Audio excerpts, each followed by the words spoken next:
Hello and welcome to 18 WJTS in.form. I'm your host, Bill Potter. There are 40 developmental assets that make people better people. And local crisis intervention and folks that deal with crisis have gone to some training to teach the 4 developmental assets. And joining us in the studio is one of those such people who has been trained, and that is Joan Knies. And Joanne, welcome to the show. Thank you. It's good to be here. Now, Joanne is with Crisis Connection, which is an abuse hotline support organization. Correct. And you and many of the people who work at Crisis Connection, and I'm assuming other people from other agencies as well who deal with terrible things, had to go to this 40 developmental assets, but this is kind of a positive sort of thing. What are the 40 developmental assets and who do they pertain to? Right, very good. Yes, at the Crisis Connection, all of us went to it, our victim advocates and all the community education staff and the executive director, all the staff went. And the 40 developmental assets have been around a while, I think since 1997 actually. And they were developed by the Search Institute, and basically their intent was, what do people need, especially kids need, in order to be successful adults, resilient, capable adults? And they came up with these 40 things. So they're pretty common sense, but when you start getting the training and really thinking about it, we realize you have to be intentional about that. And it's saying, the research says that most kids have about half of the 40. So we can really make a difference as adults in our own lives and in mentoring others. So Bill, they're broken down into 8 categories, 4 external and 4 internal. So I have to use my cheat sheet here, but sure. The external assets would be support, empowerment, boundaries and expectations, and constructive use of time. So externally, think about how we manage our day. How are we empowered? Are we constructively using time? What are our boundaries? And what kind of support do we have? We'll take one of those categories, let's say empowerment. And some of this, like you said, it's common sense sort of things that you think, but you have to look at it differently. Take one of the assets from that and apply it. Okay, so let's say empowerment.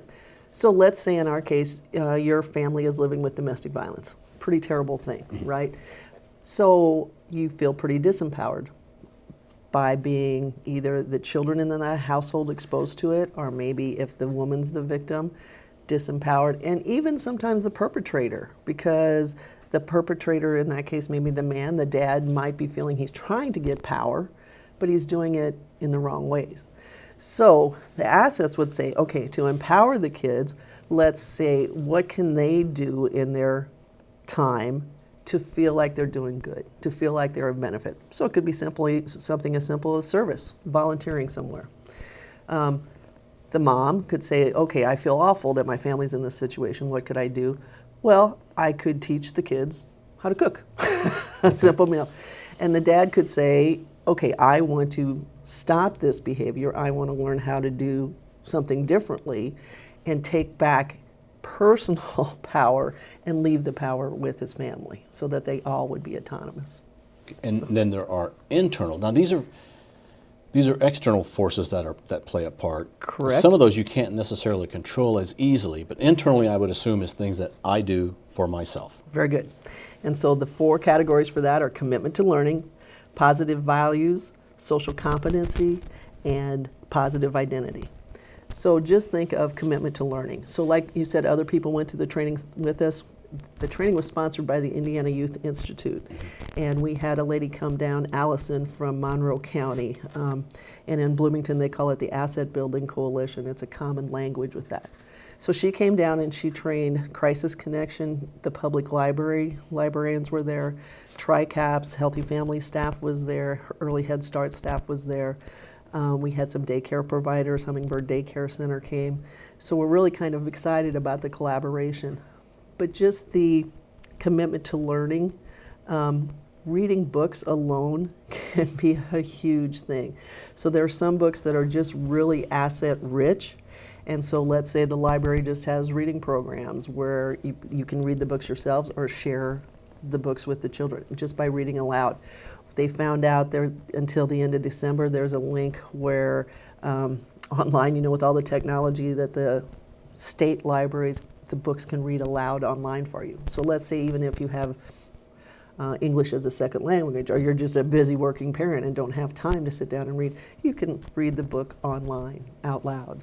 So, and positive identity, just, there's enough in the negative in the world, just being able to feel good about yourself and somebody saying good job.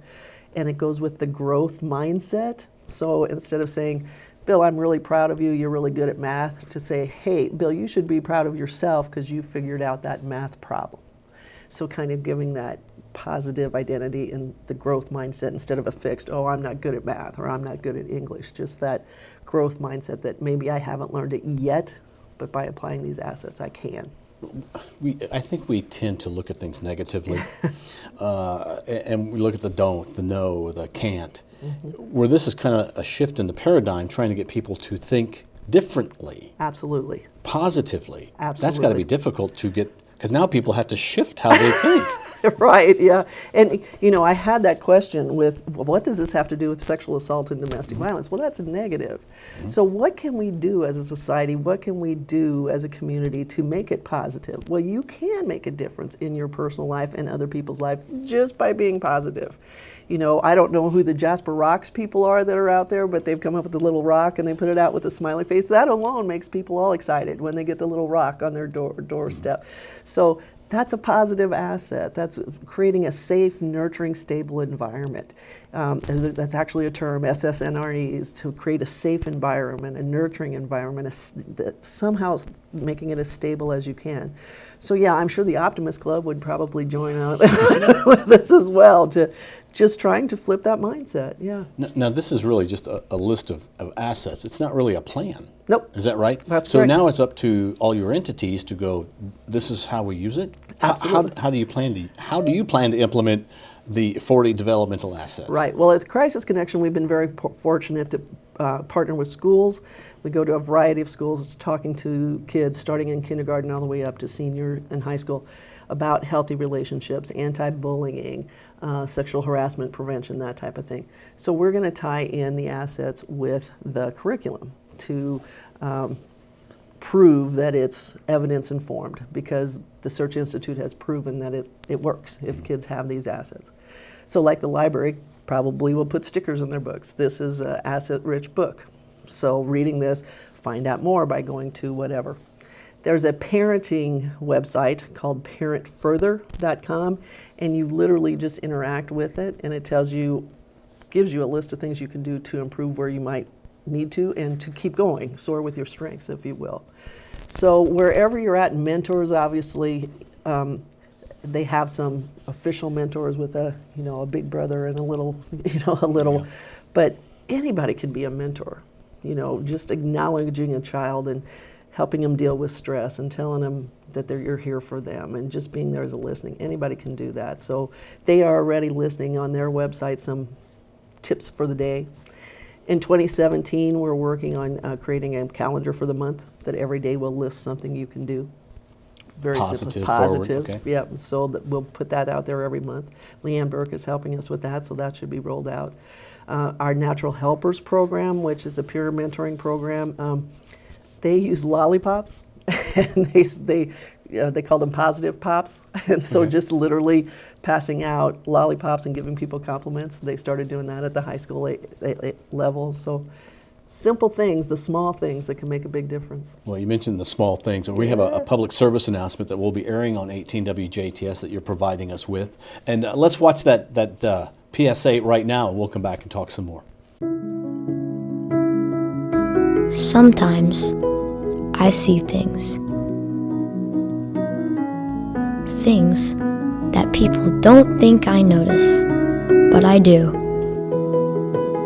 I notice the looks, the fun. I notice the laughter.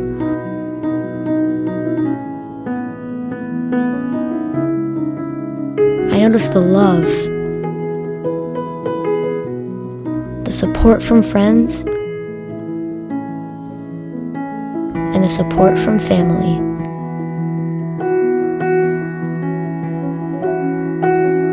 The kindness.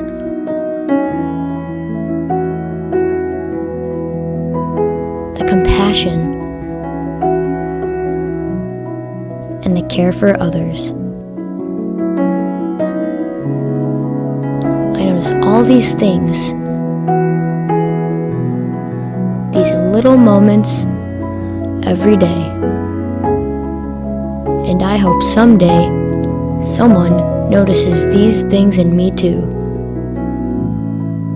That the smallest moments were actually the biggest.